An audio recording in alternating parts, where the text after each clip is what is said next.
আমি প্রথমেই প্রধানমন্ত্রীকে উদ্দেশ্য করে যেটা বলবো, আপনি শহীদ প্রেসিডেন্ট এবং সেনাপ্রধানের সন্তান। আপনার মাও ছিলেন প্রধানমন্ত্রী, আপনার শ্বশুর ছিলেন এডমিরাল, নৌবাহিনীর সবচেয়ে বড় রেকর্ডেড ভেটারান অফিসার।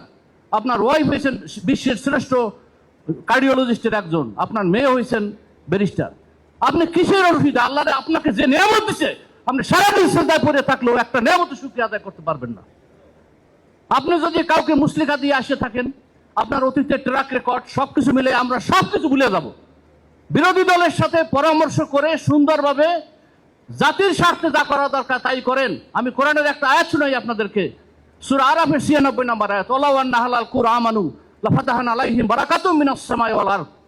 আল্লাহ রাব্বুল আলামিন বলেন, কোন জনপদের মানুষ যখন আমাকে ভয় করে, আমি অবশ্যই আসমান জমিনের বরকতের সব দরজা খুলে দেব। এটা ইন্ডিয়ানে দিছে আপনাকে, এসে আপনার আফগানিস্তানে সোনার খনি, হীরার খনি, রূপার খনি, তেলের খনি, আল্লাহ যা দেন এমন কিছু নাই, ওটা আল্লাহ আমাদেরকেও দিবে। আল্লাহ আমাদেরকেও নিউক্লিয়ার পাওয়ারের অধিকারী করবে। আমরা এই দেশ চালাবো, আমরা কাকে ভয় করি? ইন্ডিয়ার প্রাইম মিনিস্টার, ডিফেন্স মিনিস্টার নেপালের কাছে হাত জোর করে ক্ষমা চাইছে একটা দেশের কাছে। আমাদের কোথায় দুর্বলতা? আমাদের, আমরা শুধু সস্তায় বিক্রি হই, আমরা দালালি করি। ইমানটা খুব বড় জিনিস। ইমানহীন আমল আর আমলহীন ইমান আল্লাহর কাছে কোনোটাই গ্রহণযোগ্য না। আপনি দুনিয়ায় প্রধানমন্ত্রী হলেন, প্রেসিডেন্ট হলেন, সবই হইলেন, কিন্তু মরার পরে আপনার জাহান্নামে জায়গা হইল। আমরা লেন্দুর দর্জি, সেই মির্জাফর, এগুলো আমরা এদের ইতিহাস আমরা দেখছি। আপনারা মরার পরে তো আপনার আখিরাতকে নষ্ট করবেন। কেন আপনারা করেন? এখনই বিরোধী দলের সাথে বসেন, দেশকে সুন্দর মতো চালান। যোগ্য লোক যারা আছে, দেশপ্রেমিক আছে, আপনার আব্বার আদর্শের সাথে যারা মিল আছে তাদেরকে রাখেন। যেগুলা এই ঋণ খেলাপি আছে, অসৎ আছে, অবৈধ আছে, এই বিগত এক মাসে যে পারফরমেন্স আপনারা দেখাইছেন, হাসনাত আব্দুল্লাহর তো কাছাকাছিও আপনাদের মধ্যে একজন লোক নাই। আপনারা এখন যেটা করবেন, বিরোধী দলের সাথে মিশে ঐক্যবদ্ধভাবে দেশ পরিচালনা করেন। ইনশাআল্লাহ পৃথিবীর কোন শক্তি নাই যে আমাদের সামনে দাঁড়ায়। শুধু ঐক্য দরকার, একটা ঐক্য এবং আইন অনুযায়ী দেশকে আপনারা পরিচালনা করবেন। আর একটা কথা আমি বলবো, সশস্ত্র বাহিনীর যারা বড় বড় অফিসার আছেন, সেনাপ্রধানকেও আমি উদ্দেশ্য করব। আজকে সিভিলে তারা 6 মাস আগে 3টা প্রমোশন পাইয়া সবাই সবকিছু নিয়ে গেছে, এখন হান্টিং করেও কিছু পায় না কাউকে দেওয়ার মতো। আর সশস্ত্র বাহিনীর অফিসারদের ইউনুস গভর্নমেন্ট যেটা দিয়ে গেছে, সেটা 19 মাসে এখনো বাস্তবায়ন হয় নাই। এজন্য কিন্তু আপনাদের জবাবদিহি করতে হবে, মনে করেন না, সময় কিন্তু আসবে।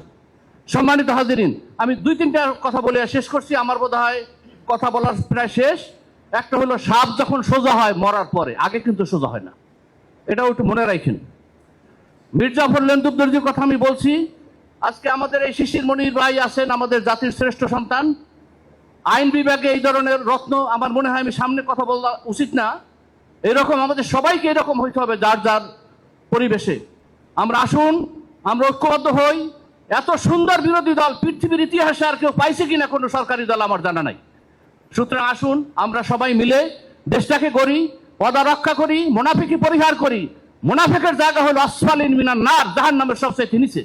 আপনারা জাহান্নামে যাইয়েন না, জান্নাতে যাওয়ার জন্য তওবা করে ফিরে আসেন, দেশপ্রেম উজ্জীবিত হন।